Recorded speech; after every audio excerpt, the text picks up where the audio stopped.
Anong mensahe ang kailangang marinig ng mga Gemini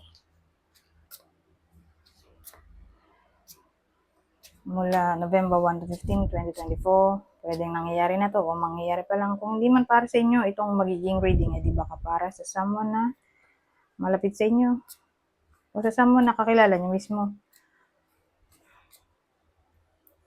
Baka may lumabas na gender mamaya, gawin nyo na lang energy, masculine at feminine energy.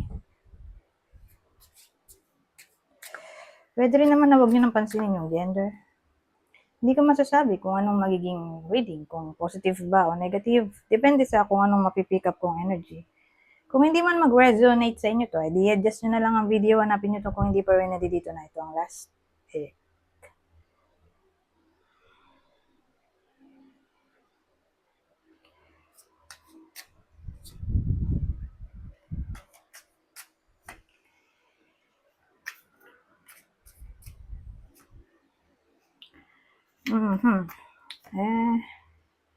Ano yan?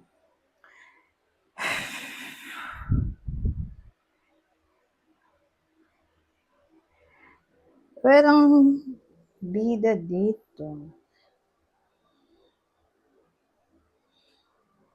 Babae. So, yung babae natin dito, single yan. Okay? So, pwede siya yung ex-wife, ex-girlfriend. Basta single siya ngayon. Okay? Pwede rin namang in pain pa rin o kakabreak lang. Pero single nga siya. Yun ang show. Single yung babae yan ngayon. Pero,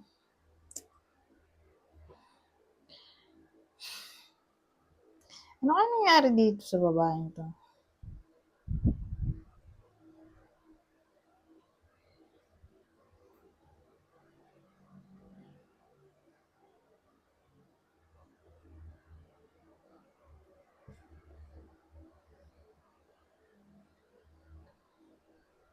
Pero ayaw niyang magka-relasyon. Hindi pa siya ready, tingin ko. Sa 2 weeks na to, hindi niya iniisip-isip yun. Walang lumabas na cups eh. Ayun yung kanyang conclusion dito. Realization na maging matatag. Strength eh. Strong. Yun yung choice niya. O decision na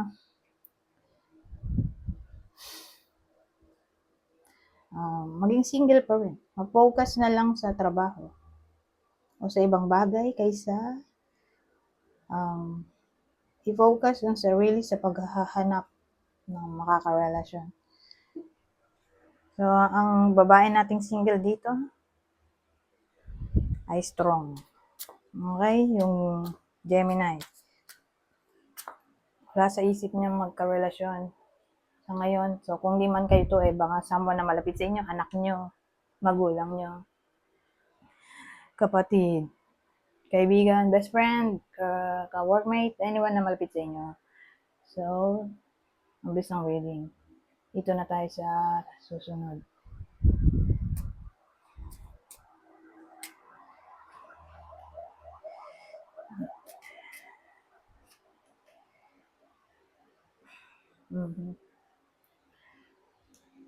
Ano to? So, sa case na to,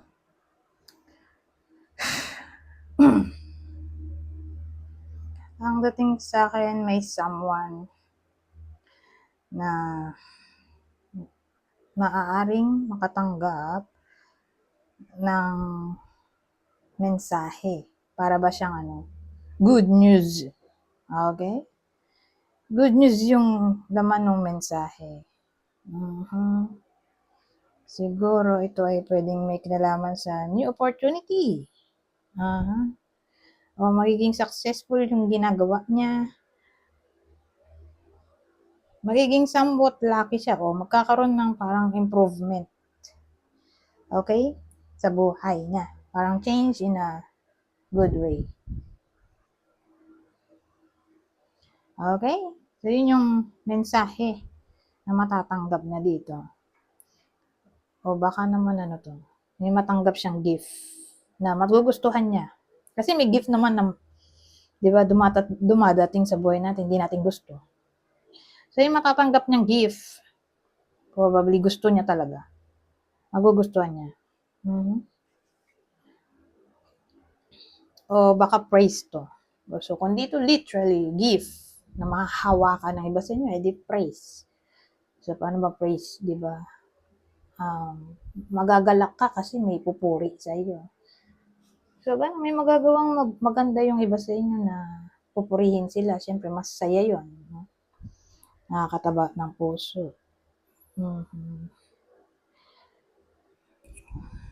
I'm just not ready. 5 minutes pa. So, dagdagan natin tong second deck.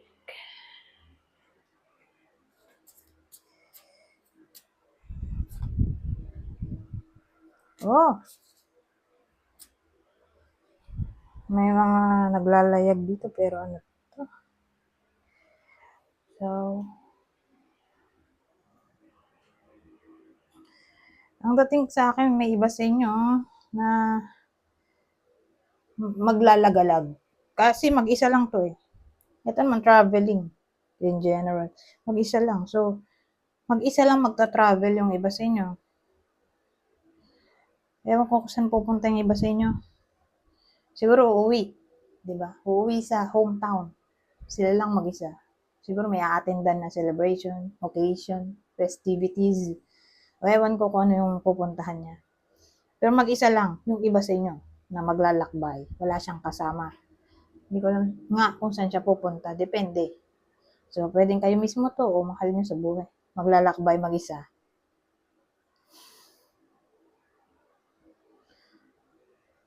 Mag-unwind siguro. Kasi may ganong case, di ba? Na pag na-stress ka, gusto mong gumala, mag-isa, para makapag-isip-isip. So, pwedeng ganon. Para makalis sa problema. Maglalakbay.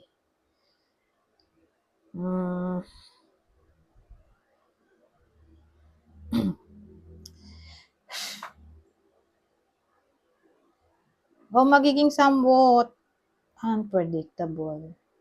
In a way na magta-try ng something new. Yung iba sa inyo. Magiging somewhat spontaneous or rebellious.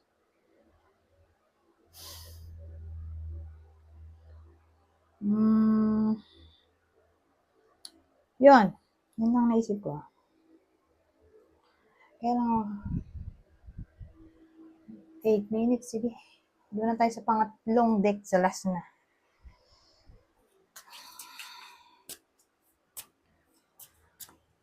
Pang masasabi nito. Oh, best friends. Oh. True friends stick together no matter what. So madaling salita, yung iba sa inyo na may best friend o close friend, mananatili pa rin ang friendship. Matibay. Okay? Hindi kayo pagkakanulo. Pero 2 weeks lang to. So, sa 2 weeks na to, kung ano man ang maging problema nyo, agapay nyo ang close friend o best friend ng iba sa inyo. Okay? O sabihin natin, halimbawa, wala namang best friend yung iba sa inyo, pero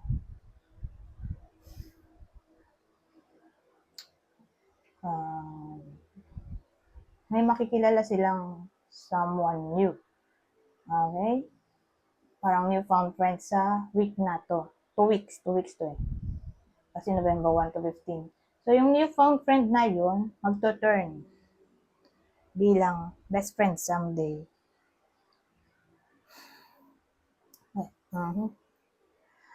So, mag-i-end na sana ako. Pero wala pang 10 minutes.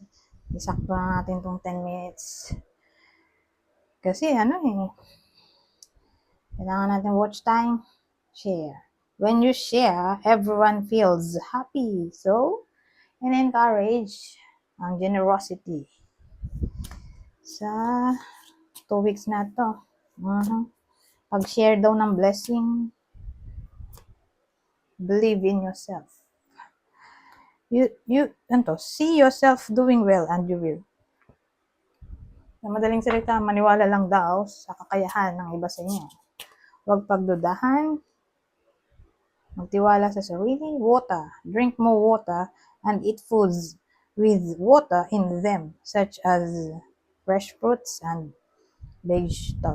vegetables. So, in-encourage na minom ng maraming tubig. Ilan to? Gawin na natin 5, no? Masaya. Na-encourage na uminom ng maraming tubig o kumain ng pagkain na may tubig. Sa 2 weeks na to.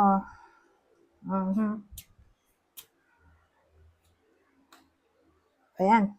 Let go of stress. Don't take on other people's stress. Breathe it out now.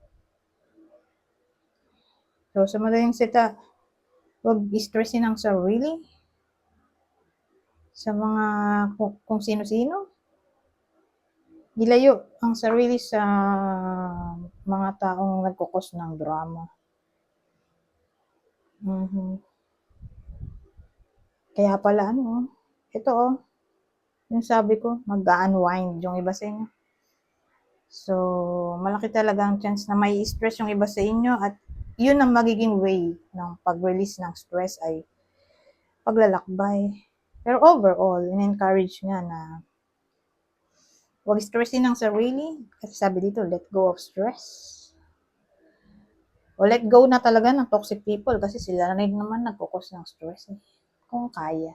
Kasi depende pa rin. No? Mahirap Paano kung workmate yan? Mahirap naman mag-let go ng trabaho. Di ganun na nga lang. Divert na lang stress sa ibang bagay. Para hindi problema. Sumaya-saya man lang kahit paano. Anyways, hanggang dito na lang. Goodbye. For now.